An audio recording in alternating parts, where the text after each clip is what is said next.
বন্ধুরা, welcome to our channel অভি বিউটির সংসার। সবার প্রথমে সবাইকে জানাই মহাশিবরাত্রির প্রীতি শুভেচ্ছা ও অভিনন্দন। আজকে দিনটা সত্যি খুব ভালো দিন, তো সেই জন্য ভাবলাম আজকে একটা ব্লগ ভিডিও করাই যাক। আজকে আমিও ব্রত করেছি, আর তোমরা কারা কারা ব্রত করেছো কমেন্ট করে কিন্তু আমাকে জানাবে, ঠিক আছে? আজকে সারাদিন উপোস আছে, পুজো দেব। আর আমার শ্বশুরবাড়ির এখানে নিয়মটা হচ্ছে সবাই দিনের বেলা পুজো দিয়ে আসে। আর শিবরাত্রি অ্যাকচুয়ালি নিয়ম রাত্রে 4 প্রহর পুজো হয়, 4 প্রহর জল ঢালতে হয়, কিন্তু এখানে সব দিনের বেলা পুজো করে, দিনের বেলায় জল দিয়ে আসে। কিন্তু আমি যাব না, আমি ঘরেই পুজো দেবো। এখন আমি মন্দিরে যাব, সকালের পুজোটা এমনি মন্দিরে দেব। সেটা দেওয়ার পরে সারাদিন তো উপোস আছি, কিন্তু বাড়িতে আরও তো লোক আছে, তাদের জন্য রান্না করতে হবে।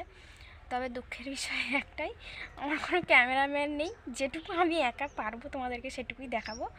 তো তো চলো, আমি এখন মন্দিরে যাব, ফুল তুলবো। মন্দিরে অনেক কাজ আছে, হয়তো আমি দেখাতে পারবো। তো চলো কাজগুলো করে নিই আগে।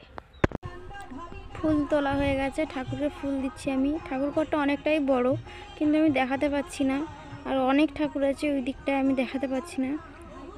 অনেক ঠাকুরকে ফুল দিয়ে সাজাতে আমার অনেক সময় লাগে, তবে ফুলগুলো সাজিয়ে নিই, তোমাদেরকে পরে অন্য দিন দেখাবো। আর মা তো কীর্তন চালাচ্ছে, তোমরা শুনতেই পাচ্ছ আশা করি। মা কীর্তন চালিয়ে দিয়েছে সকাল থেকে।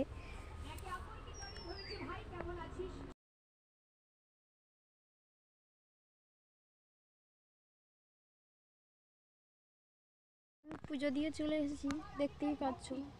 এবার তো রান্না করতে যেতেই হবে, দেখা যাক কি রান্না হয়। আর তোমাদেরকে আগেই বলেছি আমার ক্যামেরাম্যান কেউ নেই, যতটুকু নিজে পারবো ততটুকুই দেখাতে পারবো। রান্না কি হয় দেখা যাক। মা খাবে আর আমার ছেলে খাবে, দুজনের রান্না হবে, যেহেতু বাড়িতে নেই। ঘর ডুবে জল তুলে নিয়ে যাচ্ছে, দেখতে যাচ্ছি, চলো তোমাদেরকে দেখাবো। রোদ দেখেছো, প্রচণ্ড রোদ। দুপুরবেলা যাচ্ছি রান্না করে নিয়ে, আর যাচ্ছে সবাই দেখতে, আমিও দেখতে যাচ্ছি।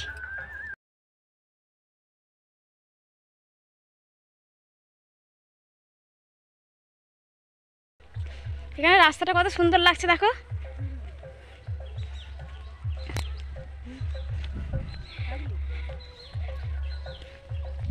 এটা পাগলি না, এটা আমার শাশুড়ি।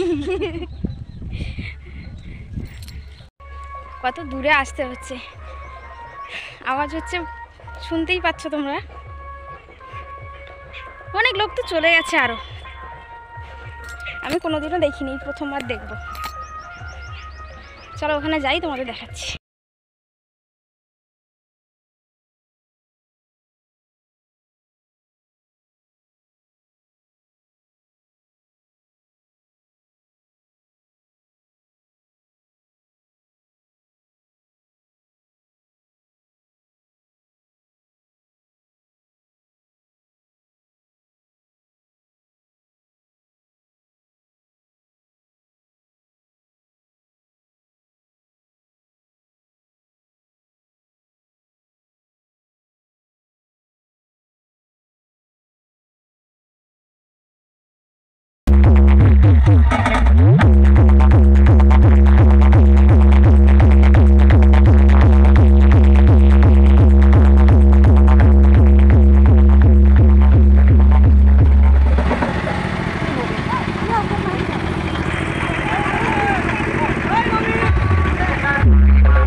দেখা কমপ্লিট করে বাড়ি ফেরা হচ্ছে আমাদের।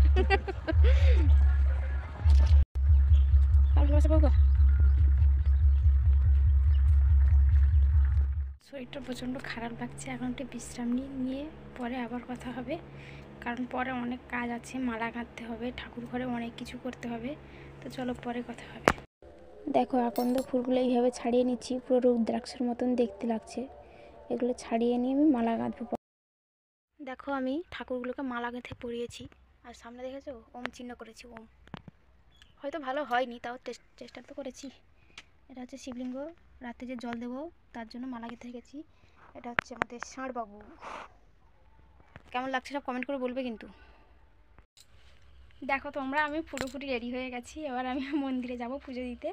পুরোপুরি রেডি হয়ে আমি তোমাদেরকে দেখালাম, ঠিক আছে?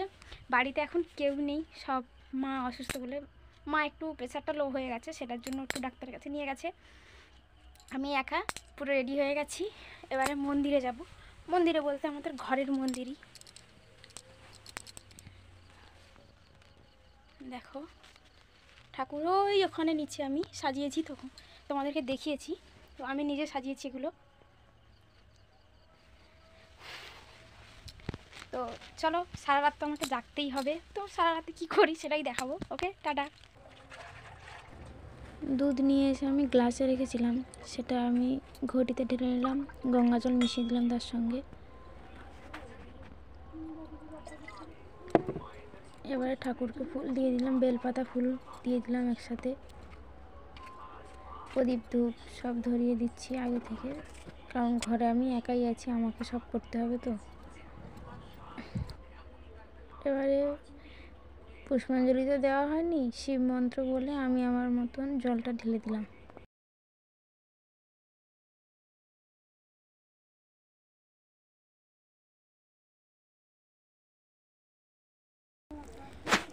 শাঁখটা বাজিয়ে দিলাম, দিয়ে আমি আমার মতো প্রণাম করে নিলাম, কারণ এখন আমার সারা রাত বাকি আছে, আরও জল দিতে হবে। তবে প্রথমবারে জলটা আমি দিয়ে দিলাম। সারা রাত তো আমাকে জাগতেই হবে, এখনও পর্যন্ত বাড়িতে কেউ নেই। তো চলো আসো, তুমি জল ঢালবে, আসো আসো। তা ধরো ক্যামেরাটা, ধরো ক্যামেরা, ধরো।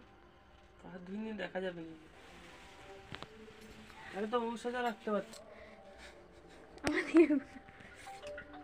আর ভালো, আর ভালো, আর ভালো দেখে আমার কাছে কাউকে আর ভাবে কি বলবো। আমার ক্যামেরাম্যান চলে এসেছে, ক্যামেরাম্যান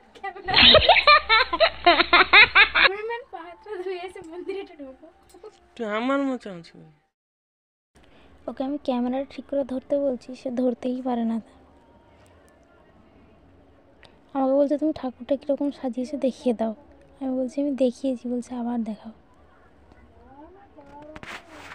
ওর কথা শুনে আর একটু নেই দেখিয়েই দিলাম। ঠাকুর দেখানোর পরে যে আমি ওর দিকে ক্যামেরাটা ঘুরবো, কেমন দৌড়ে চলে যাবে দেখবে। এখন একটু ধুনো দেবো, কারণ সন্ধ্যা থেকে আমার মনেই নেই ধুনো ধরাতে। মা এসে বললো বাবা ধুনো দাওনি এখনও, তো ধুনোটা ধরেই গেল শেষমেশ। তাহলে আমার সাথে গল্প করে বলছিল, দূরে দূরে বসে গল্প হবে। আমি একা জেগে আছি বলে ও আমার জন্য জেগে বসে আছে। দেখো কাজ করে এসে কষ্ট হচ্ছে, তাও বসে আছে।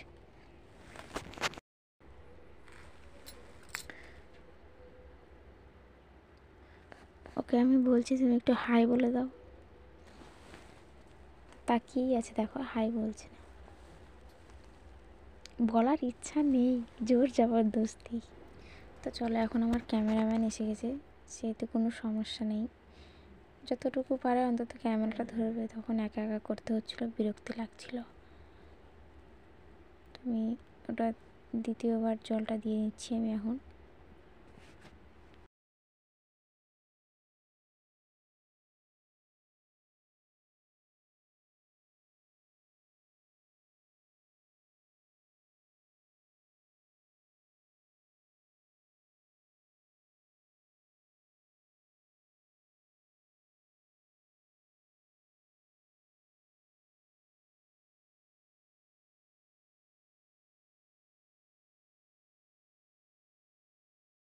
দ্বিতীয়বার জল দেওয়াটা কমপ্লিট হয়ে গেলে এবার একা বসে থাকতে হবে।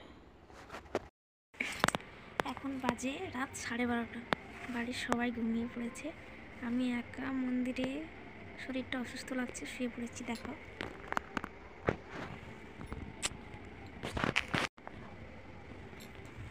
একা একা তো ভালোই লাগছে, অনেকজন মেয়ে হলে বা অনেকজন সঙ্গে থাকলে তখন জেগে থাকা যায়, একা একা তো অস্বস্তি লাগছে। চলো জেগেই থাকি।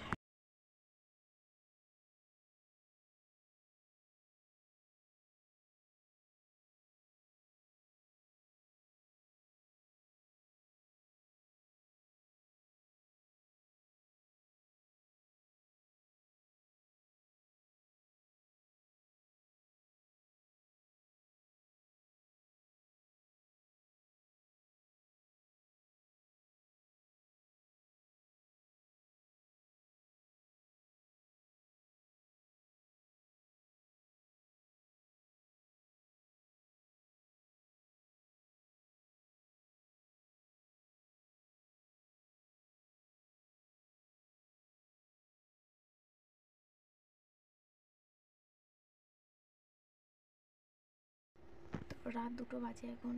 ফাইনালি আমি 3বার জলটা দিয়ে দিলাম, এখনও আর একবার দেবো 4টের সময়, সেটা দিয়ে তারপরে কপালে যদি ঘুম থাকে তো ঘুমানো হবে, না হলে আবার বাড়ির কাজ। তো চলো, চলছে এখনও ঠাকুরকে জল দেওয়া চলছে। ওকে, চলো শেষ পর্যন্ত দেখা যাক। চলো, শেষমেশ ভোর 4টে বাজলো, আমি জলটাও দিয়ে দিয়েছি। শরীর এত খারাপ লাগছে আমি দেখাতে পারলাম না। তো সবাই ভিডিওটাকে লাইক কমেন্ট শেয়ার করো, আর চ্যানেলটাকে সাবস্ক্রাইব করবে। না করলে আর কি, তোমরা না করলে আমার কিছু করার আছে?